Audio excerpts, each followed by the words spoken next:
I'm going to tell you something my grandmother told me. She was 94 years old, still waking up before sunrise, no pills, no doctors for sleep, no melatonin on her nightstand, and every single morning she looked like she had just come back from somewhere peaceful. I asked her once, "Gross mommy, how do you sleep so well?" She looked at me, smiled, and she said just 7 words. "Mary, I never let the sun carry it." I didn't understand it then. But after 60 years of living it myself and watching every woman in our community who reaches 90 still sleeping through the night, I understand exactly what she meant. And today I'm going to explain it to you.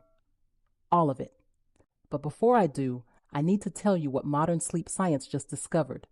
Because what they published last year, it confirmed everything my grandmother knew a century ago.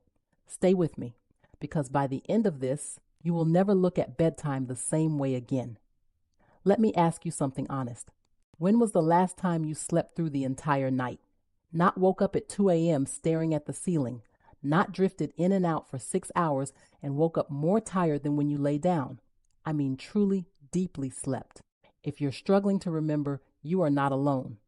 Over 70 million Americans over the age of 60 report broken sleep every single night. 70 million. And what does modern medicine give them? Pills, sleeping pills that leave you foggy in the morning, antihistamines that dry out your body, melatonin supplements that actually, and this is important, that actually train your brain to stop making its own melatonin naturally. Read that again. The pills they sell you for sleep may be the very reason you can't sleep without them anymore. Now, I'm not a doctor. I want to be clear about that. I'm an Amish woman who has lived on this earth for 71 years. But I have watched women in my community, women who have never touched a sleeping pill in their lives, reach 85, 90, 95 years old, sleeping like children. And I started asking, why? What do they do that the rest of the world doesn't? The answer surprised me. It wasn't one thing, it was one rule. One rule applied every single night without exception. And I'm going to tell you exactly what it is. But first, I need to explain why sleep breaks down as we age, because until you understand the root cause, the rule won't make sense. Here is what happens inside your body as the years pass. When you were young, your body had a rhythm, a natural clock. Doctors call it the circadian rhythm. We call it something simpler in our community. We call it God's schedule. From the moment the sun rises, your body starts a 16-hour countdown. Cortisol rises in the morning, gives you energy. As the day goes on, cortisol slowly drops. And as darkness comes, a hormone called melatonin begins to rise. It tells every cell in your body, it is time to rest. It is time to repair. It is time to heal. That's the natural design. But here's what breaks it. Stress. Unresolved emotional weight. The things you carried from the day, the worry, the argument, the fear, the sadness that you never properly put down. When you carry emotional weight into the evening, your cortisol, the stress hormone, does not drop the way it should. It stays elevated. And when cortisol stays elevated at night, melatonin cannot rise properly. Your body thinks it's still daytime. It thinks there is still danger to deal with.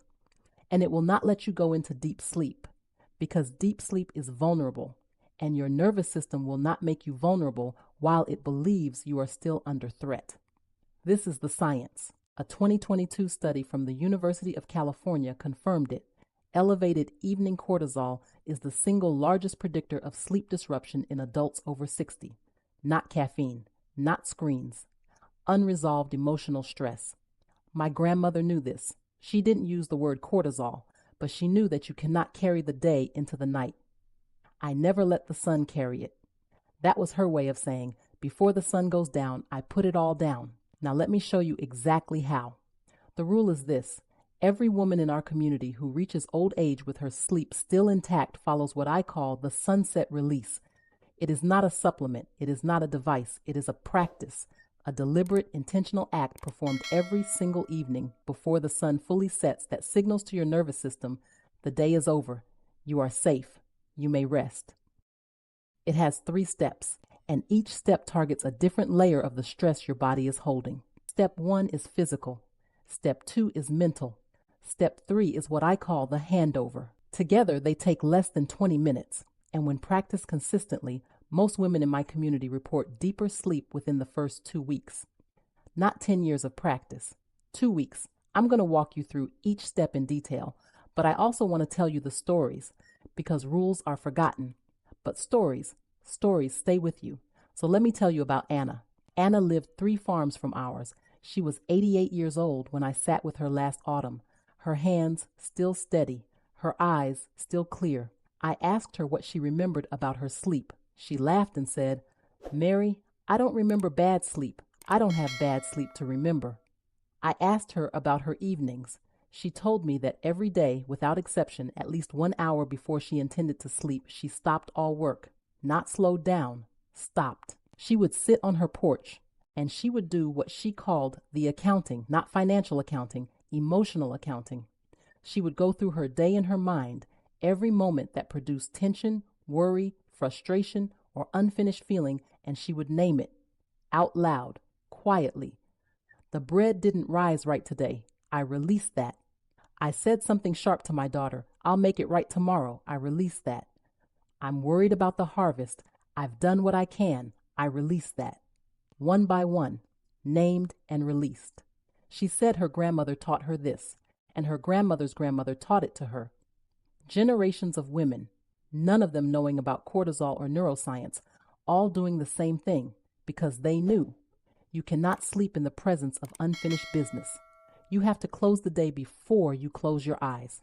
And here's what makes Anna's story more remarkable. At 88, she had been through things that would break most people: loss, illness, hardship.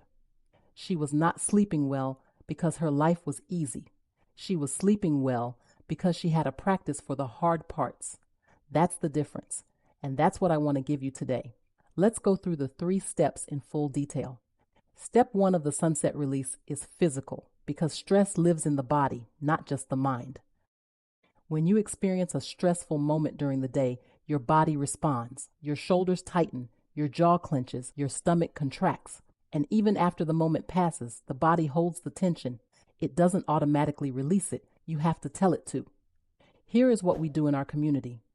Approximately 1 hour before sleep, you find a quiet place.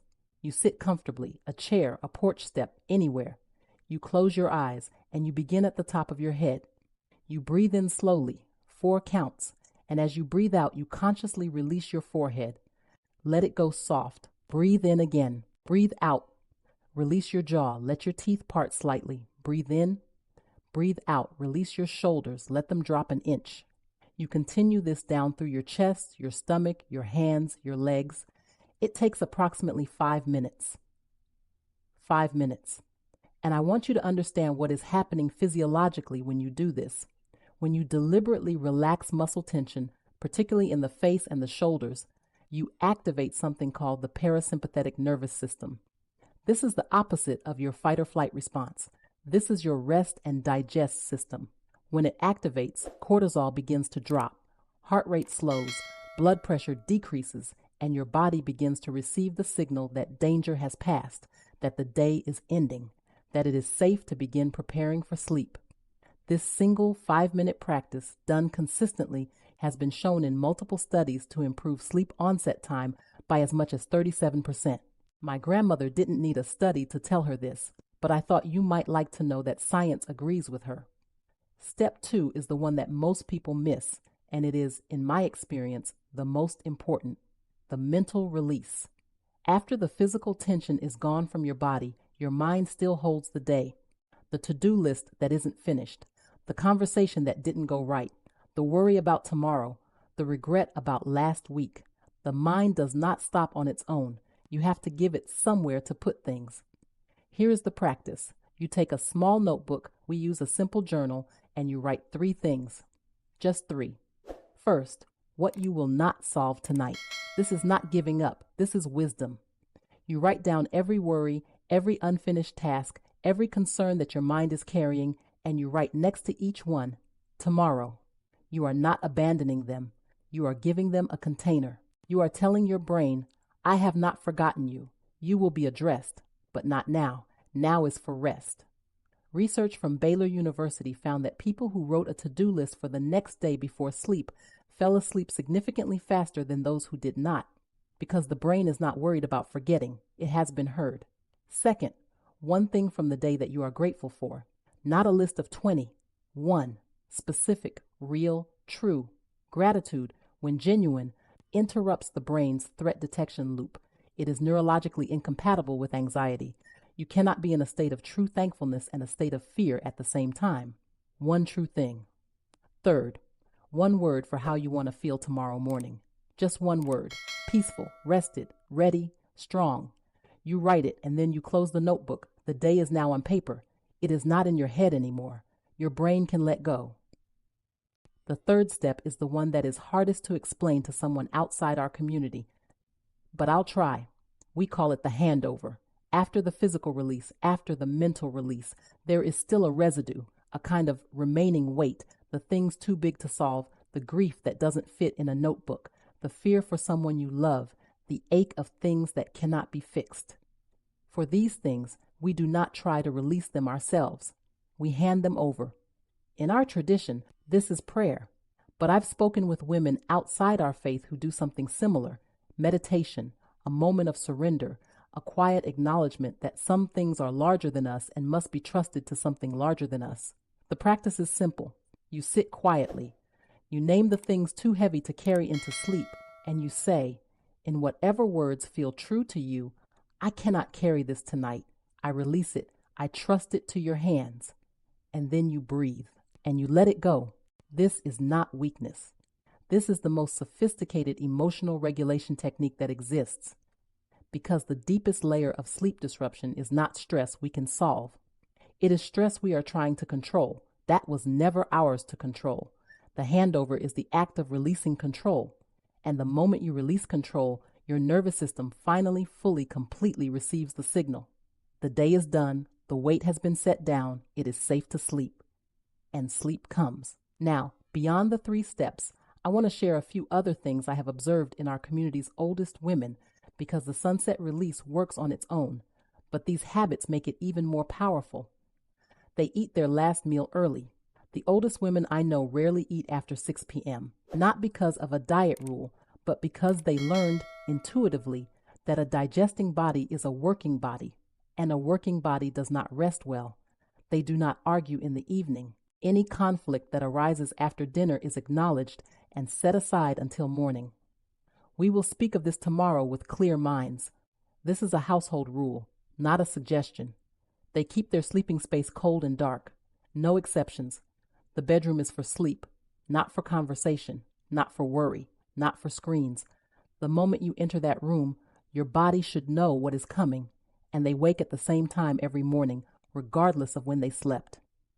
This is the anchor of the whole system. Your wake time is what sets your sleep time. Keep it consistent, and your body's clock regulates itself. These are not secrets. They are disciplines, and disciplines are only hard until they become identity.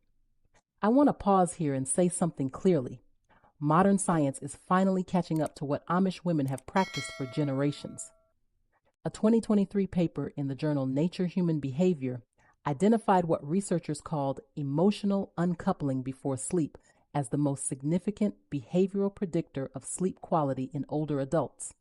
Emotional uncoupling, that is their phrase for what Anna called the accounting, for what I call the handover, for what my grandmother called, I never let the sun carry it.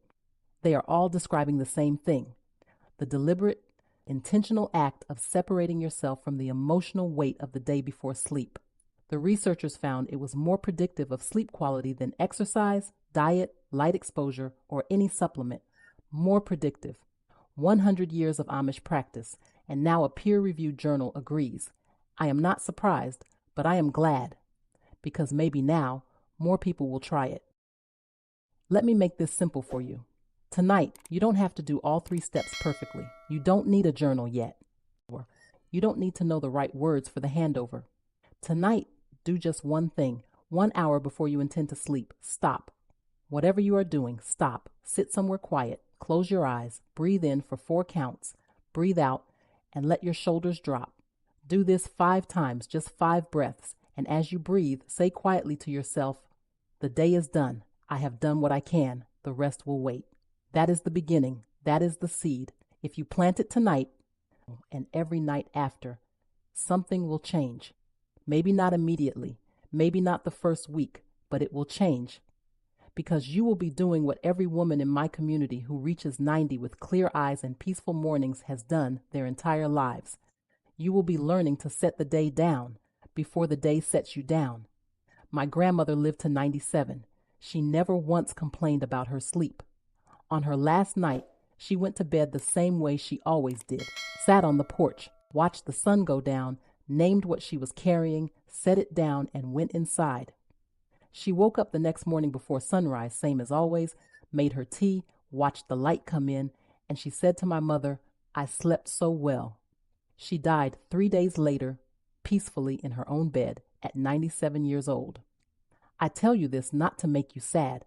I tell you this because I want you to understand what is possible, not just length of life, quality of life, nights that restore you, mornings that feel like a gift, a body and mind that trust each other, that work together all the way to the end. That is what the sunset release gave her. It is what it has given me. And if you practice it starting tonight, it is what it will give you. Sleep well.